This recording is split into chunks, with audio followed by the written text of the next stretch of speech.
पूरे राज्य भर में ऐसा 20 नवंबर को जो राज्य सम्मेलन रांची के उर्स मैदान में होने जा रहा है, इसको लेकर अभी आप देख रहे हैं कि पूरे देश भर में नई शिक्षा नीति जो थोपी जा रही है और अलग अलग विश्वविद्यालयों में, देश के अलग अलग कॉलेजों में नई शिक्षा नीति लागू की गई है। जो नई शिक्षा नीति से कई जगहों पे फी वृद्धि लगातार हो रहा है। जैसे इलाहाबाद में आप देख लीजिए, बनारस विश्वविद्यालय में आप देख रहे हैं कि 400% से लगभग फी लगातार बढ़ रहा है। उसी प्रकार से नई शिक्षा नीति जो है, नई शिक्षा नीति गरीब छात्रों को शिक्षा से दूर करने की नीति है। नई शिक्षा नीति निजीकरण का है।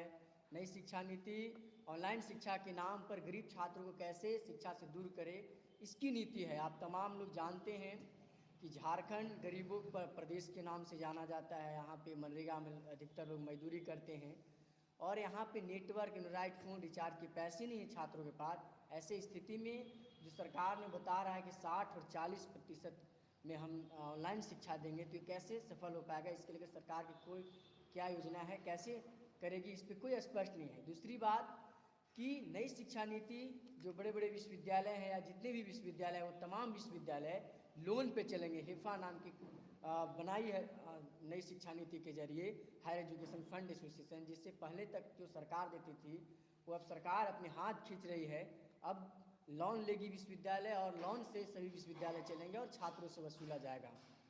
इसके अलावा आप देख रहे हैं कि झारखंड में प्राथमिक, मध्य और उच्च शिक्षण संस्थानों में लाखों पद खाली पड़े हैं। हायर एजुकेशन में 40% से ज़्यादा पद खाली पड़ा हुआ है। 1,40,000 से ज़्यादा पद सिर्फ 1 से 5वीं क्लास के बच्चों के जो पढ़ाने वाले प्राथमिक विद्यालय उसमें खाली है। मध्य विद्यालयों में 79,000 से ज़्यादा पद खाली है। 40% ज़्यादा हायर एजुकेशन में है, तकनीकी शिक्षा में है। इसके अलावा आप देखेंगे कि 95% स्कूलों में प्रिंसिपल नहीं है। इसके अलावा आप देखेंगे 24 जिलों में 7 ऐसे ज़िले हैं जहाँ पे एक भी प्रिंसिपल नहीं है झारखंड में।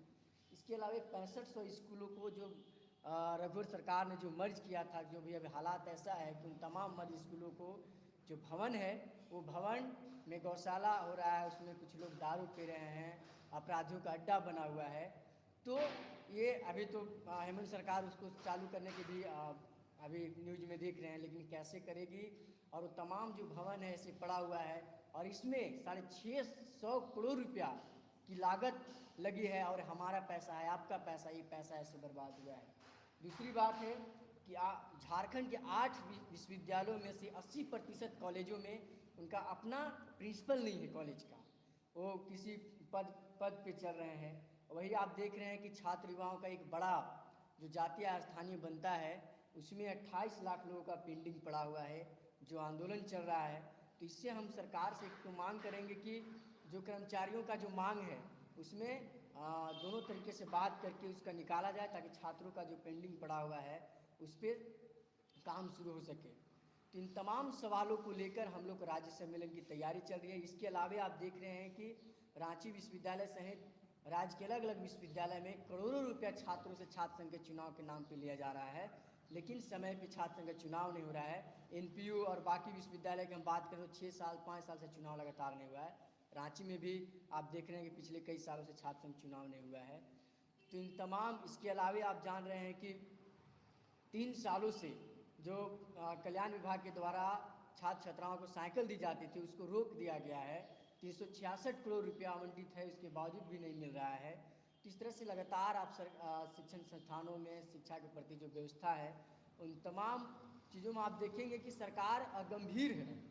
तो इसको लेकर हम लोग एक तो तमाम विश्वविद्यालयों में, तमाम कॉलेजों में छात्र को हम लोग एकजुट कर रहे हैं और आने वाले दिन जो 20 नवंबर है उसमें पूरे राज्य भर से अलग अलग विश्वविद्यालय से, कॉलेजों से 400 प्रतिनिधि शामिल हो रहे हैं। इसी की तैयारी हम लोग पूरे राज्य भर में चल रही है। तो देखिए, अगर जो जिस तरह से अभी एजुकेशन का सिस्टम बना दिया है, 2 साल में ग्रेजुएशन करके मतलब नहीं पढ़ पाया गया, 75% मेरा नहीं आया, तो हम तो डिप्लोमा की डिग्री लेंगे। लेकिन ये प्राइवेट यूनिवर्सिटीज़ क्या करेगा, ऐसे वो शिक्षा बेचता है, सर्टिफिकेट बेचता है। तो जिसके पास 75% से कम मार्क्स आया है और वो 2 साल में ड्रॉप आउट कर दिया है, तो वो क्या करेगा? प्राइवेट यूनिवर्सिटी में जाएगा, कुछ पैसा फेंकेगा, डिग्री ले लेगा। सबसे मेन चीज़ तो यही है, जो प्राइवेट यूनिवर्सिटीज़ बन रही है, विश्वविद्यालय बन रही है, अभी के समय में भी आप देखिएगा, चाहे झारखंड हो या पूरा ऑल ओवर इंडिया हो, प्राइवेट यूनिवर्सिटी यही कर रही है, पैसा ले रही है, डिग्री बेच रही है। अगर उनका पूरा स्टूडेंट आ जाए तो उनके पास वो जगह भी नहीं कि वो लोगों को बैठा पाए, अपने परिसर में बैठा पाए। एक एक बिल्डिंग बना लेता है, एग्जाम्पल के तौर पे आप मीटिंग यूनिवर्सिटी देख लीजिए, ओवरब्रिज के बगल में ही है, उसका स्पेस ही कितना है, अगर जितना सर्टिफिकेट वो बेचा है उतने लोग आ जाएंगे तो उसको बैठाने का भी जगह नहीं होगा, इवन पूरा ओवरब्रिज फुल हो जाएगा। तो ये सिर्फ और सिर्फ शिक्षा के नाम पर सर्टिफिकेट बेचने का काम करेगी, ना कि एजुकेशन को प्रमोट करेगी, ना ही गरीब बच्चों को मौका मिलेगा अपने भविष्य को उज्जवल करने का।